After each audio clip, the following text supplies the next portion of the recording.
नमस्कार दोस्तों, कैसे हैं आप। आज की कहानी है अमूल ब्रांड की, दुनिया की सबसे बड़ी फूड मार्केटिंग बिजनेस और भारत की सबसे बड़ी फूड ब्रांड, जिसकी शुरुआत ने भारत की डायरी इंडस्ट्री को सबसे बड़ा रूरल एम्प्लॉयमेंट प्रोवाइडर बनाया और एक समय भारत को पूरी दुनिया का सबसे बड़ा मिल्क प्रोड्यूसर भी बनाया। अमूल ब्रांड बनने की शुरुआती कहानी अमूल के बटर की तरह बहुत ही जबरदस्त है। आपको जरूर पसंद आएगी, वीडियो अंत तक जरूर देखिएगा। ये कहानी मैं जान पाया हूँ वर्गीस कुरियन की biography I too had a dream से। वर्गीस कुरियन, जिन्हें द मिल्कमैन ऑफ इंडिया के नाम से भी जाना जाता है, उनका अमूल ब्रांड बनाने और उसकी सफलता में एक बड़ा हाथ था। आइए अब जानते हैं अमूल ब्रांड की शुरुआती कहानी हमारे कहानियों के चैनल स्टोरी राइट्स पे। Year 1942 to 1943 it all started from farmer exploitation. ये बात है आजादी से पहले की, जब गुजरात के एक छोटे से शहर आनंद से बॉम्बे में दूध सप्लाई किया जाता था। भारत का ही एक शख्स पेस्तोंजी इदलजी पोल्सन ब्रांड के नाम से कंपनी चलाता था, जिसने उस समय की ब्रिटिश सरकार को बॉम्बे में दूध सप्लाई करने के लिए उनसे एक लेजिस्लेशन पास करवाया, जिसके हिसाब से गुजरात के आनंद शहर और उसके आसपास के सभी गांव के किसान अपना सारा दूध किसी और को सप्लाई नहीं कर सकते और वो उन्हें सिर्फ पोल्सन की कंपनी को सप्लाई करना है, जिसको पोल्सन कंपनी बॉम्बे भेजेगी। पेस्तोंजी बिल्कुल पढ़े हुआ नहीं था, पर एक बहुत ही चालाक बिजनेसमैन था, जिसने गवर्नमेंट को इन्फ्लुएंस करके ऐसी कंडीशन इसलिए करवाई थी ताकि वो अपने मनमाने दामों पर किसानों से दूध खरीद पाए और फिर उसे एक अच्छे प्रॉफिट मार्जिन पर बेच पाए। इस पूरे अरेंजमेंट से वहाँ के किसान बहुत परेशान थे। पहला, उन्हें अपने दूध के सही दाम नहीं मिलते थे और दूसरा, छोटे छोटे कारणों की वजह से उनके दूध की सप्लाई को रिजेक्ट भी कर दिया जाता था, जिसके उन्हें पैसे भी नहीं मिलते थे। किसान बहुत ही एक्सप्लॉइटेड फील कर रहे थे। Year 1943 to 1946 seeds of Amul brand were sown. ये वो समय था जब भारत पूर्ण स्वतंत्रता की लड़ाई लड़ रहा था। परेशान किसानों ने उस समय के बहुत ही प्रभावकारी नेता वल्लभ भाई पटेल को अपनी परेशानियों के बारे में बताया। वल्लभ भाई पटेल, जिन्हें आयरन मैन ऑफ इंडिया कहा जाता है, जिनका भारत को स्वतंत्रता दिलवाने और फिर सभी राजा महाराजाओं का रूल खत्म करके पूरे भारत को एक करने के लिए भी जाना जाता है, उन्होंने किसानों को एक बहुत ही बेहतरीन एडवाइस दी। उन्होंने कहा कि अगर वो अपने आप को पेस्तोंजी नामक चालाक बिजनेसमैन से बचाना चाहते हैं तो उन्हें दूध की प्रोक्योरमेंट, प्रोसेसिंग, सप्लाई और मार्केटिंग सब अपने हाथ में लेना होगा, जो काम वो सभी किसानों की एक कोऑपरेटिव बनाकर कर सकते हैं। उन्होंने किसानों को कहा कि सब किसानों को मिलकर कोऑपरेटिव बनाने के लिए उनकी मदद उनके पार्टी के नेता मोरारजी देसाई करेंगे। जब किसानों की मुलाकात मोरारजी देसाई से हुई तो कोऑपरेटिव बनाने का फैसला लिया गया, जिसकी अध्यक्षता वल्लभ भाई पटेल की पार्टी के ही एक नेता त्रिभुवन दास जी, जो उस समय एक बहुत माने हुए स्वतंत्रता सेनानी थे, वो करेंगे। उसके बाद तो त्रिभुवन दास जी ने गांव-गांव जाकर सभी किसानों को कोऑपरेटिव सोसाइटी का हिस्सा बनने के लिए कन्विंस किया। सब किसान कोऑपरेटिव सोसाइटी का हिस्सा बनना चाहते थे और फिर Kaira district cooperative milk producer union limited के नाम से कोऑपरेटिव सोसाइटी बनाई गई, जिसके बनने के बाद उस कोऑपरेटिव सोसाइटी ने दो बड़े ही रेवोल्यूशनरी डिसीजन लिए। पहला, कोई भी किसान पोल्सन या उसके कॉन्ट्रैक्टर्स को मिल्क सप्लाई नहीं करेगा और दूसरा, बॉम्बे में होने वाली मिल्क सप्लाई की सारी प्रोक्योरमेंट, प्रोसेसिंग और सप्लाई उनकी नई कोऑपरेटिव करेगी। ये दो रेवोल्यूशनरी डिसीजन वो सीड्स थे जिन्होंने अमूल ब्रांड की नींव रखी, जो पूरे भारत में दूध की सप्लाई और मार्केटिंग का रुख ही बदल देगी। पर इन दो डिसीजंस पे टिका रहना एक बहुत ही मुश्किल काम था, क्योंकि चालाक बिजनेसमैन पेस्तोंजी किसी भी हालत में नहीं होने देगा और ब्रिटिश सरकार भी उसके साथ थी। पर किसानों की कोऑपरेटिव की हुई 15 दिन के प्रोटेस्ट स्ट्राइक, जिसमें वो अपने डिसीजन पे टिके रहे और उन्होंने दूध को पेस्तोंजी की कंपनी पोल्सन को देने के बजाय सड़कों पे बहा दिया।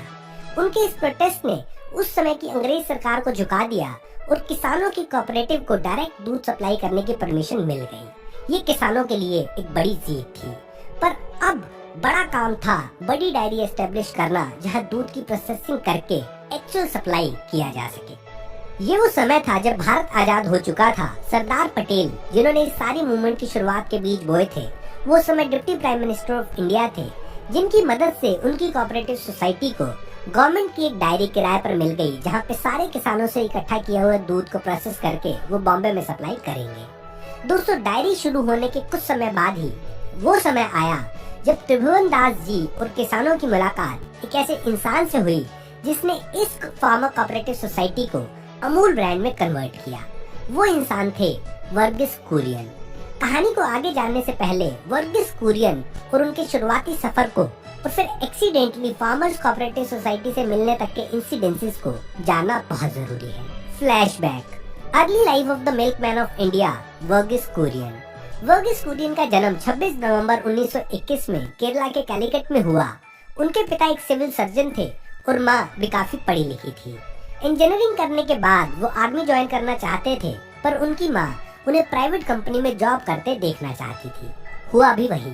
इंजीनियरिंग करने के बाद उन्होंने उस समय टाटा ग्रुप की company Tata iron and steel को ज्वाइन किया, जिसमें उनका मन ज्यादा समय तक नहीं लगा और उन्होंने वो कंपनी छोड़ दी। उसके बाद उन्होंने ब्रिटिश सरकार की एक स्कीम के तहत इंटरव्यू दिया, जिसमें सिलेक्शन के बाद उन्हें गवर्नमेंट ग्रांट पे विदेश में डायरी इंजीनियरिंग के कोर्स करने के लिए भेजा गया। उनका मन तो न्यूक्लियर फिजिक्स या मेटलर्जी में स्पेशलाइज्ड कोर्स करने का था, पर उनका सिलेक्शन उसमें नहीं हुआ और वो जाने अनजाने में डायरी इंजीनियरिंग के फील्ड में आ गए। विदेश से लौटने के बाद जब उनकी पोस्टिंग के लिए उनकी मुलाकात सरकारी ऑफिसर से हुई, तो उन्होंने उन्हें बताया कि उनका इंटरेस्ट डायरी फील्ड में नहीं है और वो नौकरी छोड़ना चाहते हैं।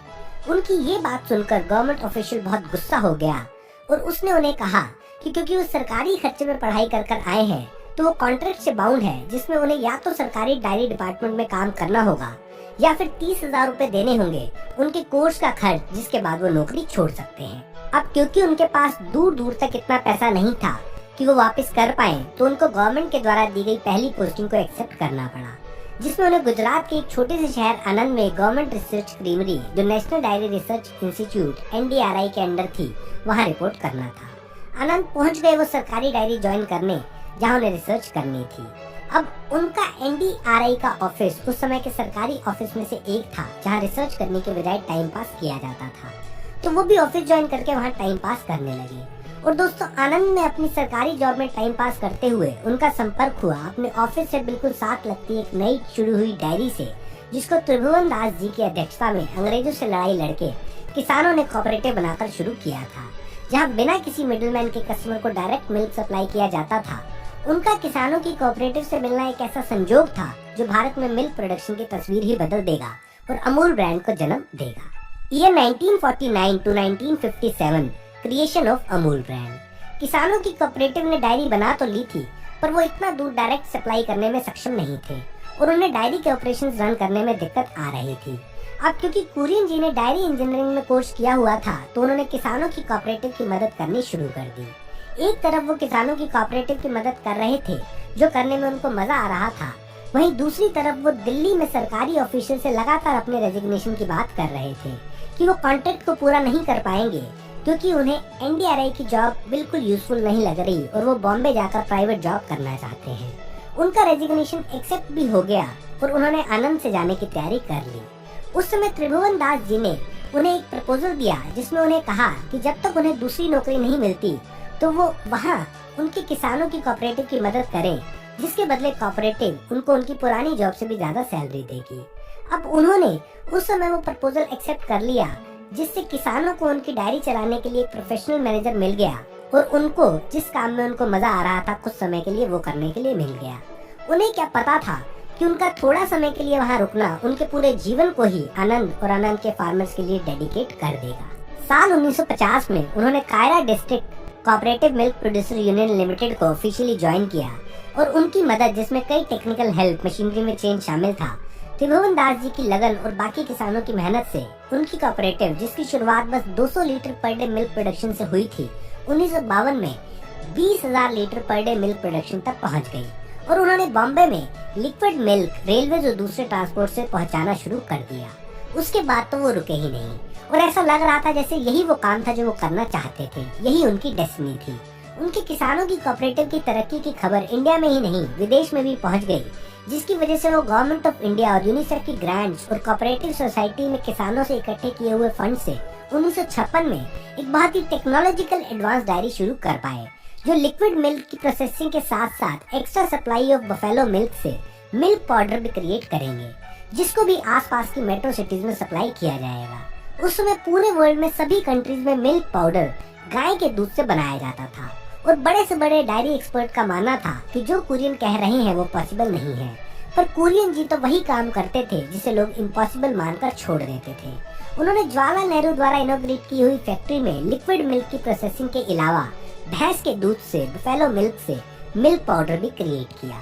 ये वो समय था जब कायरा यूनियन अच्छे से एस्टेब्लिश हो चुकी थी और बहुत ही लार्ज क्वांटिटी में लिक्विड मिल्क और दूसरे मिल्क प्रोडक्ट्स बिना किसी मिडलमैन के किसानों के सप्लाई किए हुए दूध और कुरियन के मैनेजमेंट की वजह से आसपास की सभी जगह सप्लाई किया जा रहा था और उनकी यूनियन एक बड़ा मिल्क प्रोड्यूसर और सप्लायर बन चुकी थी। उस समय उनके एक रिलेटिव केन फिलिप्स ने उन्हें अपने मिल्क और मिल्क प्रोडक्ट्स की सही से मार्केटिंग करने के लिए कहा ताकि उनके द्वारा प्रोड्यूस किए गए प्रोडक्ट्स की मार्केट में एक अलग से पहचान बन पाए। और इसी डिस्कशन के बाद उन्होंने अपनी यूनियन और यूनियन से प्रोड्यूस हो रहे प्रोडक्ट्स को कुछ यूनिक नाम देने का सोचा। और बहुत लोगों से डिस्कशन के बाद उनके लेबोरेटरी के एक फार्मासिस्ट ने उन्हें कहा कि क्यों ना अमूल नाम उनके द्वारा प्रोड्यूस किए गए मिल्क और मिल्क प्रोडक्ट्स को दिया जाए। अमूल रखने का कारण था अमूल शब्द का स्वदेशी लगना, क्योंकि अमूल नाम का ओरिजिन था संस्कृत के शब्द अमूल्य से, मतलब प्राइसलेस। और दूसरा कारण ये नाम चूज करने का था कि अमूल की फुल फॉर्म होगी आनंद मिल्क यूनियन लिमिटेड, क्योंकि Kaira district cooperative milk producer union limited बड़ा और कॉम्प्लेक्स नाम था और वो उसको चेंज करके अमूल कर देंगे। तो साल 1957 में कायरा कोऑपरेटिव ने अमूल ब्रांड नाम को रजिस्टर करवाया और आने वाले समय में जब कुरियन जी ने अमूल ब्रांड के साथ बटर का प्रोडक्शन किया और उसे इंडियन मार्केट में लॉन्च किया तो उसे सभी भारतीयों ने हद से भी ज्यादा पसंद किया और अमूल का टेस्ट ऑफ इंडिया बन गया और अमूल ब्रांड घर घर में पहचाने जाने वाली ब्रांड। तो दोस्तों यूं हुई थी अमूल ब्रांड की शुरुआत। ये तो सिर्फ शुरुआत थी। कुरियन जी ने अमूल ब्रांड को एस्टेब्लिश करने के बाद एक बिलियन लीटर आइडिया के साथ गुजरात के आनंद मॉडल को पूरे भारत में गवर्नमेंट ऑफ इंडिया के साथ मिलकर रेप्लिकेट किया, जिसे ऑपरेशन फ्लड कहा जाता है और जिसकी वजह से उन्हें the milk man of India भी कहा जाता है। ऑपरेशन फ्लड लॉन्च और सक्सेस की कहानी भी बहुत दिलचस्प है, जिसको मैं एक सेपरेट वीडियो में आप लोगों के साथ शेयर करूंगा। कमेंट करके जरूर बताइए कि आप अमूल ब्रांड पे और ऑपरेशन फ्लड पे, जिसने इंडिया को एक समय वर्ल्ड का सबसे बड़ा मिल्क प्रोड्यूसर बनाया, वो